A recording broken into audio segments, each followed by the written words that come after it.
Good afternoon, everybody. This is Ross Cherry, and I am going to share with you right now how I got my start in real estate. My name is Ross Cherry, and I am a digital strategist and branding coach, and I help real estate agents grow their business by attracting more buyers and sellers who want to work with you already through the principles of attraction marketing. Today we're going to go into how I started in real estate. You see, I always loved properties, I always loved design. I had been a construction supervisor for a while after getting my start as a punch list guy in a new hotel, a Marriott Renaissance that was being built in Schaumburg, Illinois.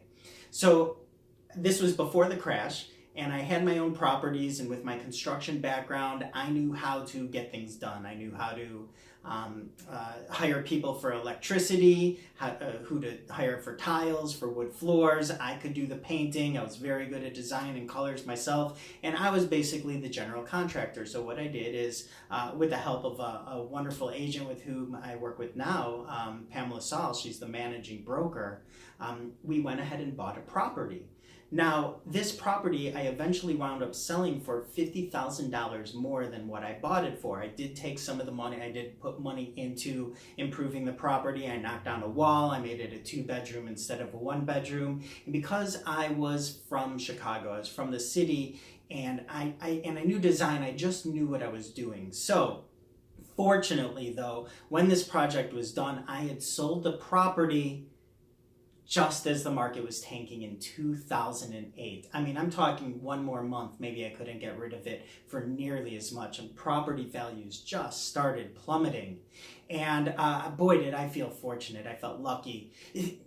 It's almost in a sense, though, I was lucky about the timing, but not fortunate in the sense that I definitely knew what I was doing and did a great job on the property. However, once this property was sold, I had some money, and I couldn't get, I couldn't buy any other properties because the mortgages were in the tank. I definitely couldn't secure a loan for anything else, and the profits weren't there. Prices were going down instead of up, which was a big shock to everybody. So what I did is I needed a job.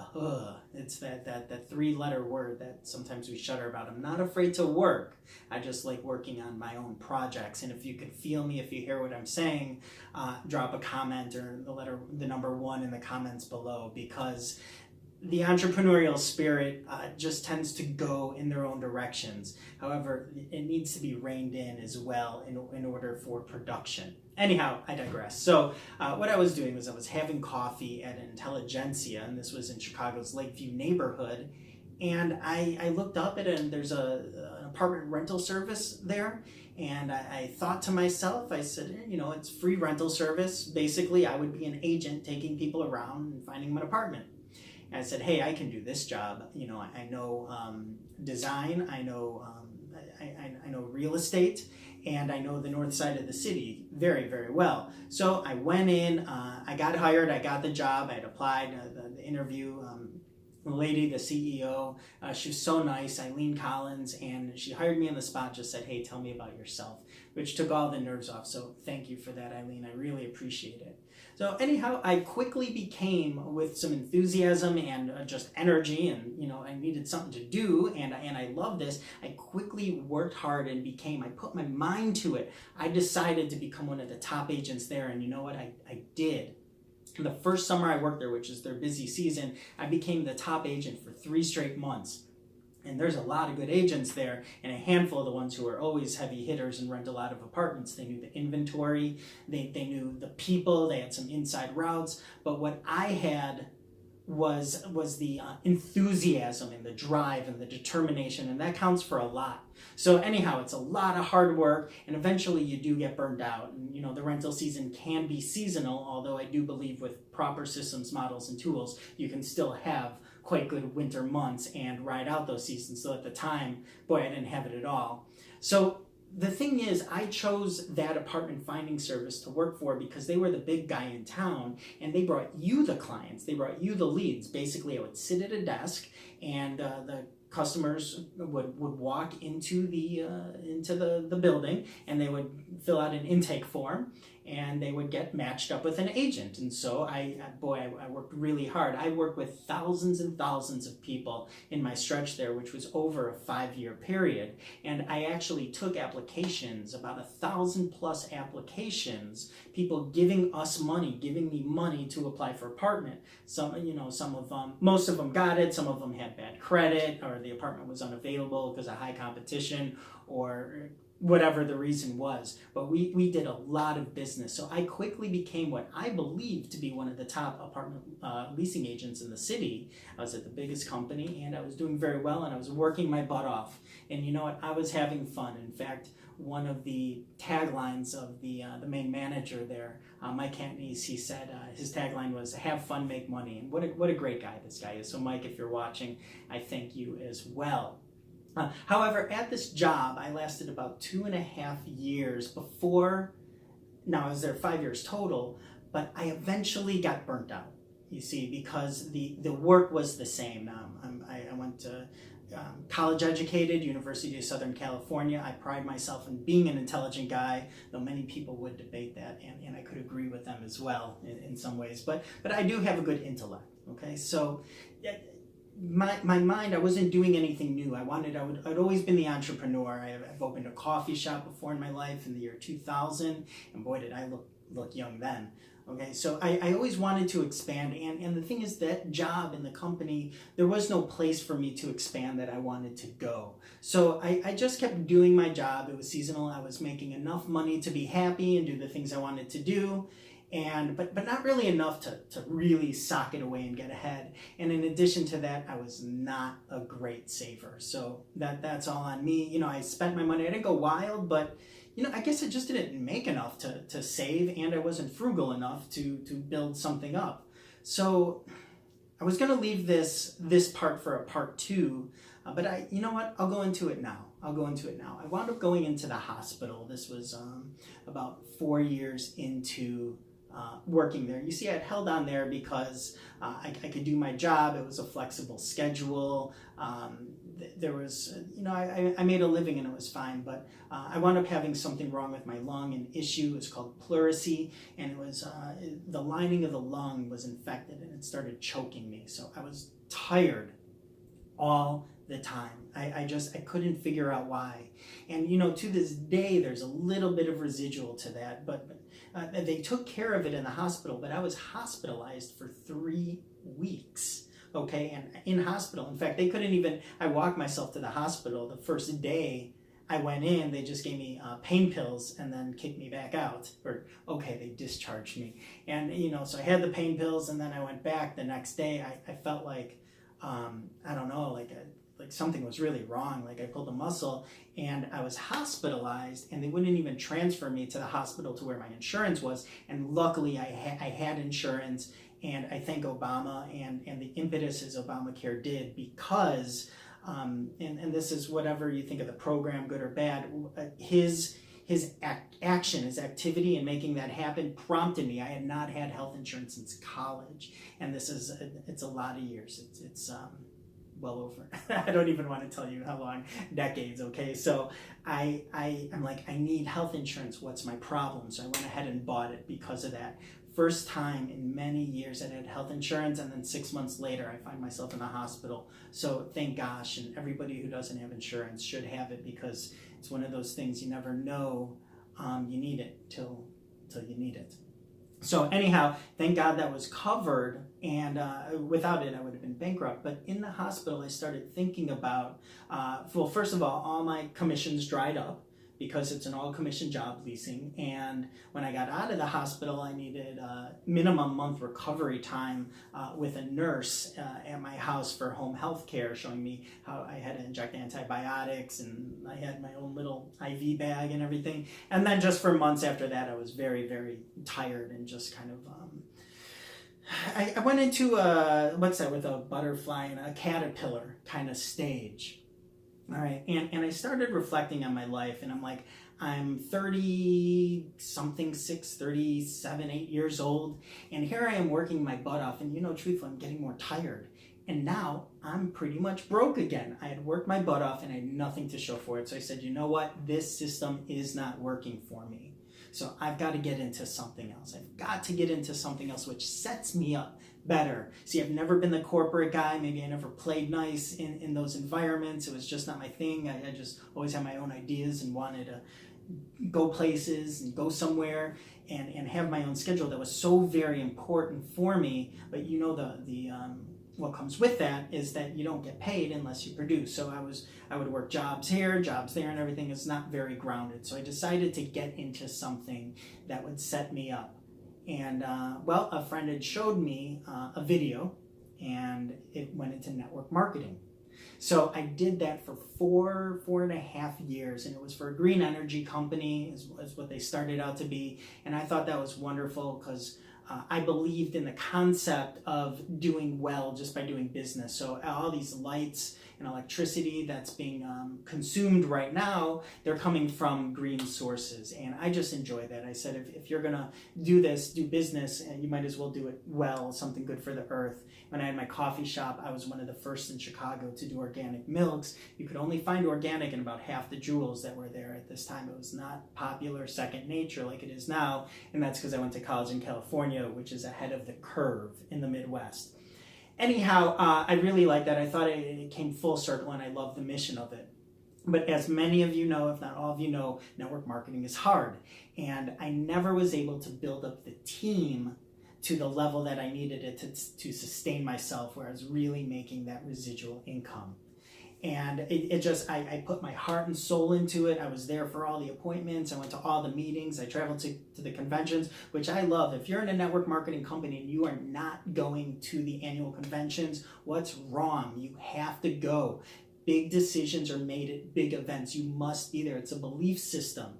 Now, for me, the network marketing didn't work out with this company in terms just because it was me and my learning curve, and well, go into a bunch of reasons, but we'll go there. How about that? So the fact of the matter is, my company eventually phased out, and my money wasn't there. And so I needed something else, and through the grace of Jones, through the grace of God, I have a friend from that network marketing company. Her name is Susan. So Susan Mazenson, if you're listening, thank you very much. She gave my friend and I free tickets to Ray Higdon's Prospecting and Recruiting Mastery in Sanibel, Florida. We went, and it changed my whole life, okay? I was now around people who were teaching things, ways to build businesses and network marketing businesses online. And it was through attraction marketing, except I didn't know it at the time. You see, with network marketing, they always teach you how to build a list and make your calls and do this. And that relates to real estate, by the way. So this is all connected. I started real estate, talking about network marketing. There's connection here. And you're supposed to make your calls and use your scripts and say things in a certain way, and I get it and everything, and that works. Obviously, that's how these big companies have been built and very successful people. The problem is I didn't do it well, okay? I did not, and here's what it's coming around to. When it's like they let an excited fool go, like go to them, go get them, and you have to learn, and you damage so much along the way. You damage relationships if you're not careful. You burn through your market, and basically I was like, and I'm a Taurus too, so I'm an attack kind of dog anyway, and sometimes come off as aggressive and like, whoa, what are you doing, you know? And it's what happened was I became a salesperson, and I never wanted to or intended to go into selling, but I didn't know what it was. Now, network marketing is sales, but sales in terms of convincing is amateur, and that's not the correct way. Okay, true sales is a little bit more relationship-based, a lot more relationship-based. And so I found myself in a situation where to grow a business, I had to make these lists, go out and call people, and do this many 20 contacts a day and make it happen. And that's what they teach you in real estate as well, with lead generation. And all that's good if you do it well. But for me personally, all the pain and rejection of going through this process just became too much to bear. I mean, I took it like a pro. I took the punches for 3-4 years until I couldn't take it anymore. And then I just got so sad and depressed, and friends not talking to you because they think that that's only what it's about. And it's like, thank God bless the people who would just listen to you and then say no. Like, I could get over that. It took me a year to figure that out and not be mad or be weird of myself when people weren't into what I believed in. But eventually I just wanted to be listened to and be heard. The point of this is that no longer did I want to go out and be the aggressor, be the hunter. I wanted to become the hunted. And that, my friends, is what the core of attraction marketing is. And what the core of attraction marketing for real estate agents is that in addition to what you're doing now, in addition to your lead generation and the business's process, systems, and tools you have, you can have people coming to you who already want to work with you. We all talk about leads in the real estate industry, about, hey, get more leads, do this, run Facebook ads, do your mailers, farm this area and everything. But you know what? That's all great. And then a certain number of people are going to work with you, and people build multi-million-dollar businesses on that. What I'm saying is not all leads are created equal. So in order to increase your conversion rate, there are ways that you can attract people on social media through digital online strategy, where you put yourself out there, who you are, what you're about, how you can help other people and provide value. And if you put yourself, if you are in the middle of somebody's problem, say they need a house in Wicker Park or in a certain neighborhood, and you have a presence that you're the expert in that area, what's going to happen over time is that at the right moment, at the right time, when people are ready, they're going to contact you.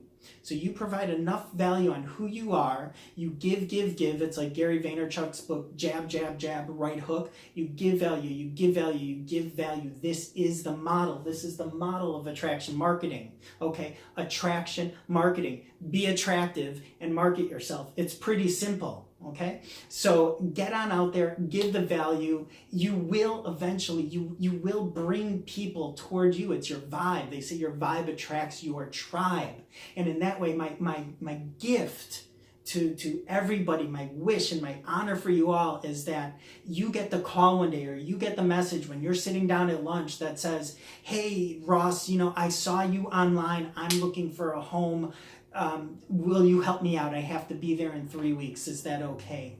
That's the kind of attraction that we want to work for, that we want for you as real estate agents. So I guess that's it. That's my story and a little bit about how I got into this all, my background and everything. And as far as attraction marketing goes, and it goes for small businesses, owners and entrepreneurs, but also I'm sub-niching here into the real estate agents.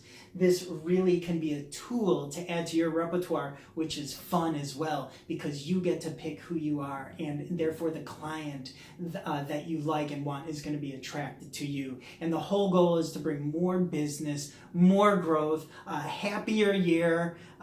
2018, I'm going to date this. This means I have to do another one for 2019 and 2020. So, it's about abundance. And truly what I learned in my company is about a life by design. This is what it's about. That journey of attraction marketing at the core is about self-worth, defining yourself and having a brand of who you are. And those who want to hop aboard on that train will contact you, will come with you.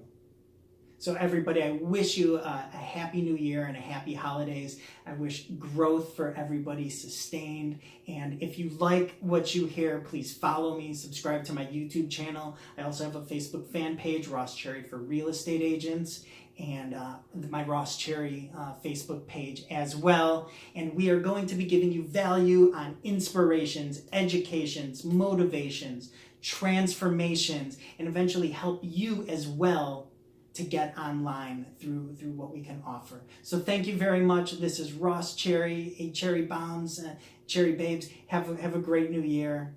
Till next time. Cherry out.